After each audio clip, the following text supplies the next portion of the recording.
So I thought I would just share about some of my antidotes while working with difficulties, especially when my mind spins.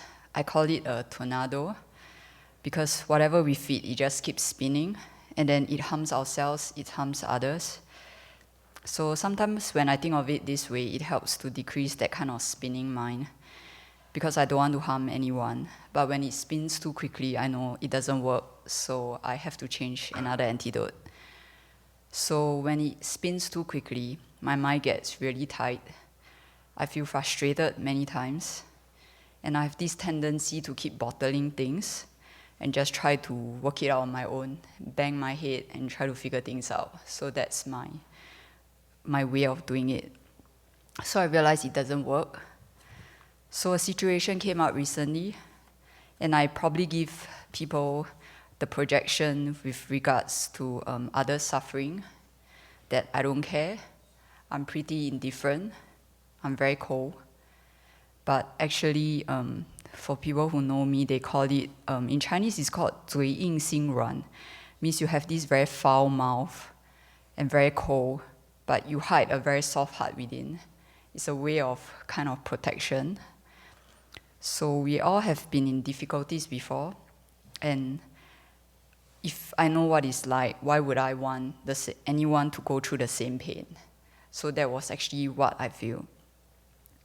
So something that made it worse, especially when I come from Singapore and then I stayed many years in Taiwan, the cultural, the language, I mentioned that I needed space. So for me, that means that I just need some time to calm my mind down, and please talk to me after that. But I realized that that wasn't happening, and I got frustrated, like, why is no one talking to me? I said I needed space. And then I didn't know it means stay away. So I got really mad. It's like, I feel everyone was ignoring me. I was so upset. And then my mind started spinning even more. And then I went to speak to Venerable Deki, and very kindly she pointed out to me, no, that's not what it means. It means stay away. So people are not talking to you and not checking out on you because you tell them to give you space. It means stay away. And I was like, oh, I made a boo-boo. And okay, I'll just learn from this. Now I know. So in life, we will encounter moments of tiredness, fatigue, doubts, times where you work hard day after day, you don't see the results within yourself, you think the whole world doesn't understand you, and you just want to give up.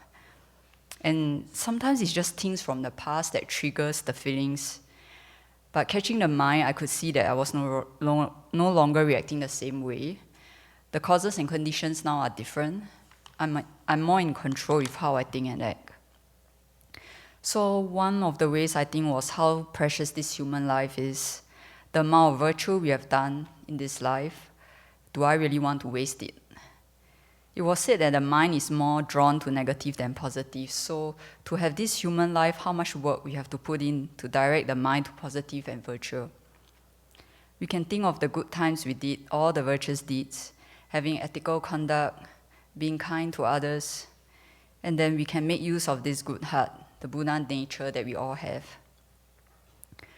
So another way I think of things when things are difficult for me is those that are suffering. Is there any way we can help them instead of just giving up on ourselves or going into personal distress? So we have heard this many times, and in retreat, Venerable Jigme mentioned to open our hearts and be there for people.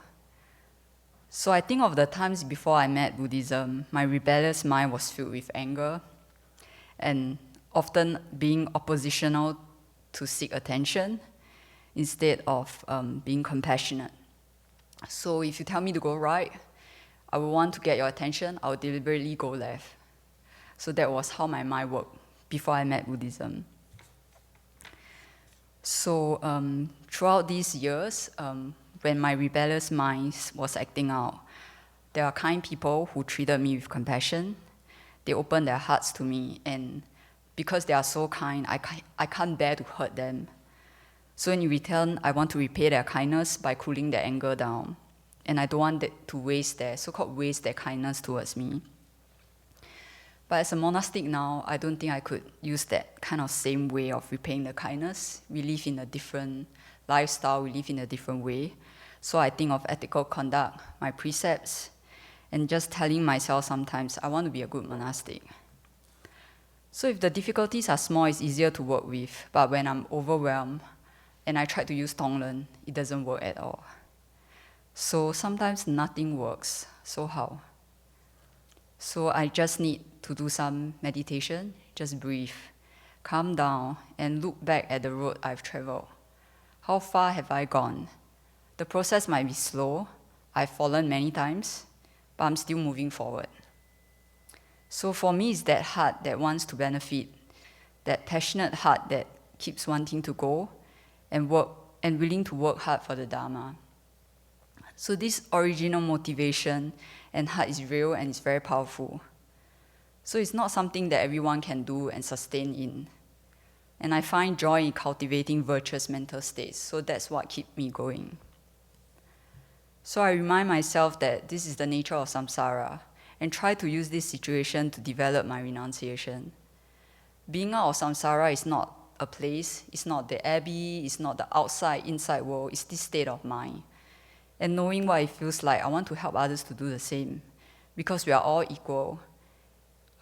In terms of being in samsara, we want happiness, we do not want to suffer. So, but without the wisdom and skillful means, I cannot do that. So I have to go back to my true refuge, which is the refuge of the Dharma.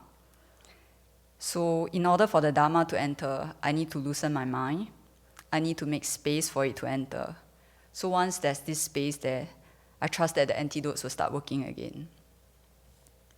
So I came up with this quote: no matter how high your position is, it's not as good as compassion.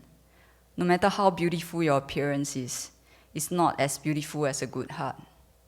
No matter how good your talents are, it's not good as ethical conduct. In the world today, please keep kindness and compassion. Big or small, keep these with passion. So I aspire without a deadline to turn all these difficulties into fuel for my renunciation, keeping my heart of bodhicitta passionate and aspire to realize this wisdom, realizing emptiness, to benefit all.